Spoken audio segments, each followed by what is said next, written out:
CM Revanth రెడ్డికి సవాల్ విసిరారు మాజీ మంత్రి హరీష్ రావు. ముఖ్యమంత్రిది తొండి రాజకీయం అని ఫైర్ అయ్యారు. సీఎం విసిరిన సవాల్ని తాను స్వీకరిస్తున్నట్లు తెలిపారు. ఆగస్టు 15 లోపు ఏకకాలంలో రైతు రుణమాఫీ చేసి 6 గ్యారంటీలు అమలు చేస్తే తాను ఎమ్మెల్యే పదవికి రాజీనామా చేస్తానని చెప్పారు హరీష్ రావు. మళ్లీ ఎన్నికల్లో పోటీ చేయనన్నారు. తనకు పదవులు ముఖ్యం కాదన్న హరీష్ రావు రైతు రుణమాఫీ ఇచ్చిన హామీలు చేయకపోతే రేవంత్ సీఎం పదవికి రాజీనామా చేస్తారా అన్నారు. ఈ విషయంలో ఎల్లుండి తాను అసెంబ్లీ ముందు ఉన్న అమరవీరుల స్తూపం దగ్గరకు చర్చకు వస్తా అన్నారు. సీఎం రేవంత్ రెడ్డి కూడా చర్చకు రావాలని సవాల్ విసిరారు హరీష్ రావు. ముఖ్యమంత్రి గారు ఒక సవాల్ను నాకు వేయడం జరిగింది. రేవంత్ రెడ్డి గారి యొక్క సవాల్ను నేను స్వీకరిస్తా ఉన్నా. ఎందుకంటే ముఖ్యమంత్రి రేవంత్ రెడ్డిది తొండి రాజకీయం.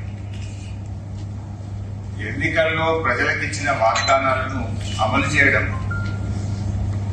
అధికారంలోకి వచ్చిన పార్టీ బాధ్యత. ప్రతిపక్ష పార్టీగా ప్రజల తరఫున ఇచ్చిన హామీలను అమలు చేయించే బాధ్యత ప్రధాన ప్రతిపక్షంగా మా మీద ఉంటుంది.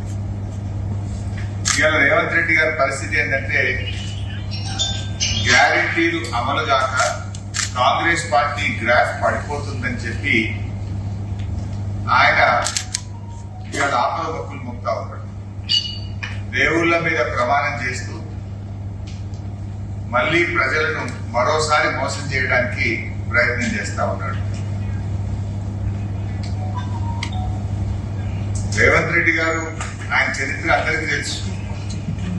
గతంలో కొడంగల్ ఎన్నికల్లో ఎమ్మెల్యేగా నేను ఓడిపోతే రాజకీయ సన్యాసం తీసుకుంటానని సవాలు చేసి ఎన్నికల్లో ఓటమి చెందిన తర్వాత మాట తప్పినటువంటి వ్యక్తి రేవంత్ రెడ్డి గారు.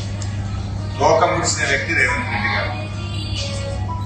అధికారంలోకి వచ్చిన మొదటి రోజు డిసెంబర్ 9వ తారీఖు నాడు 2 లక్షల రుణమాఫీ చేస్తా అని చెప్పి ప్రతి ఎన్నికల ప్రచార సభలో చెప్పి మాట తప్పింది రేవంత్ రెడ్డి గారు.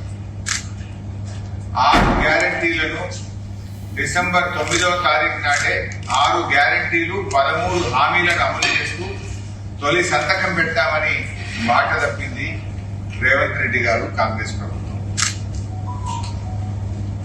6 గ్యారంటీలు 13 హామీల మీద మొదటి అసెంబ్లీలోనే చట్టబద్ధత తెస్తాము, దాన్ని చట్టం రూపంలో